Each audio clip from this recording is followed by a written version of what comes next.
Hi everyone, welcome back to Summer Touch Journal with me Nana. Ada yang ngerasa pernah ngeliat notebook ini nggak ya di video gue? Back in 2021, gue sempat memasukkan notebook ini ke beberapa notebook yang gue rekomendasikan. Reasonnya apa? Karena dia sesuai sama kriteria gue. Dotted notebook, kemudian ukurannya A5, kertasnya kalau bisa yang putih gitu ya. Jadi ini memang udah masuk kriteria dan harganya di bawah 200.000. Jadi emang masuk kriteria. Nah, gue sempat pakai ini di tahun 2022 kemarin dan gue akan bahas kupas tuntas pengalaman gue pakai notebook ini. Apakah review gue tetap sama dengan 2021 kemarin atau ada yang berbeda?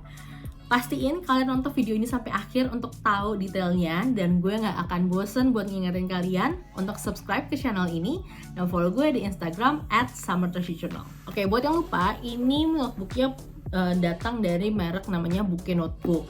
Awalnya gue berpikir itu notebook lokal, tapi ternyata pas gue riset ini adalah notebook dari Korea kalau gue nggak salah. Nah, waktu itu sempat gue review adalah dari segi fitur-fiturnya ya. Dia punya pen holder, kemudian ada rubber bandnya, ada bookmarknya, kertasnya tuh 160 GSM. Tapi memang bahannya bukan yang kertas biasa, tapi ini tuh bambu paper, sehingga dia slightly lebih tipis ketimbang kertas yang biasa gue gunakan pada umumnya. Nah, selama 6 bulan gue pakai ini, ada beberapa points yang gue rasa cukup mempengaruhi gue whether to repurchase it or not in the future. Poin yang pertama adalah dari segi kertas. Yes, gramasinya tuh oke banget, 160 GSM. Tapi ingat, jenis kertas yang bambu paper gitu cenderung lebih tipis. Nggak tahu ya, apakah mungkin ada jenis bambu paper lainnya yang kurang lebih sama kertas biasa gitu ya, tapi ini cenderung lebih tipis. Karena dia lebih tipis, masih banget kelihatan berbayang kalau gue nulis di kertas tersebut. Jadi misalkan ini juga sempat gue bahas sih ya di video review yang pertama. Jadi tuh ini masih lumayan kelihatan berbayang. Gue nggak tahu kalian bisa melihat ini dengan jelas atau enggak.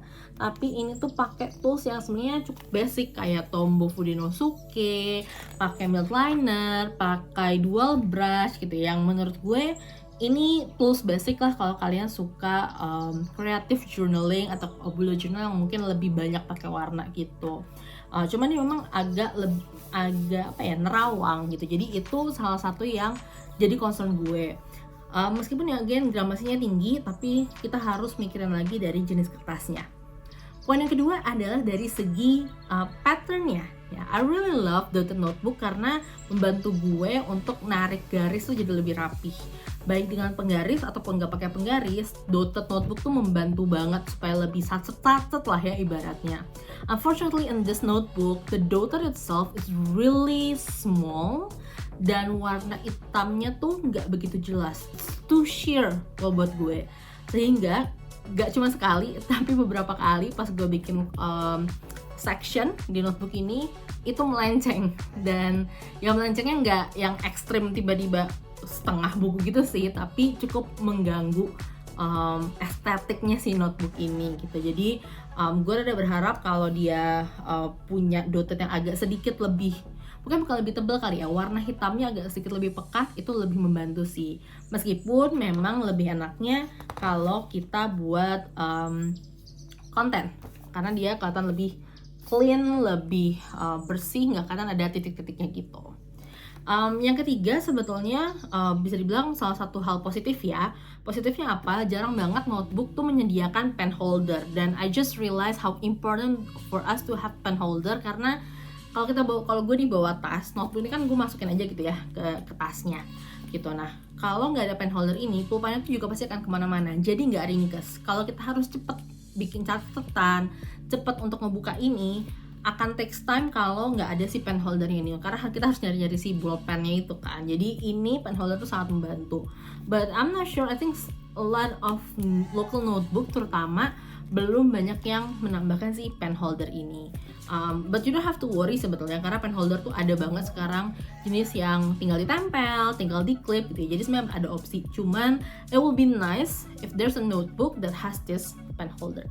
Nah, itu tadi tiga impression, 3 hal yang gue rasakan selama kurang lebih 6 bulan pakai si Bouquet Notebook ini.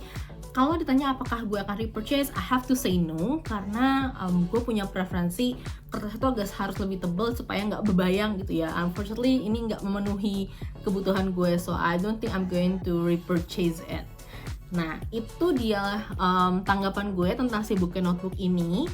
Feel free kalau kalian mau coba explore by yourself, go ahead, I'll put the link kalau kalian mau belanja. Tapi kalau misalkan kalian mau cari referensi lain, feel free to explore my YouTube channel, karena gue banyak banget nge-review notebook baik lokal maupun yang internasional.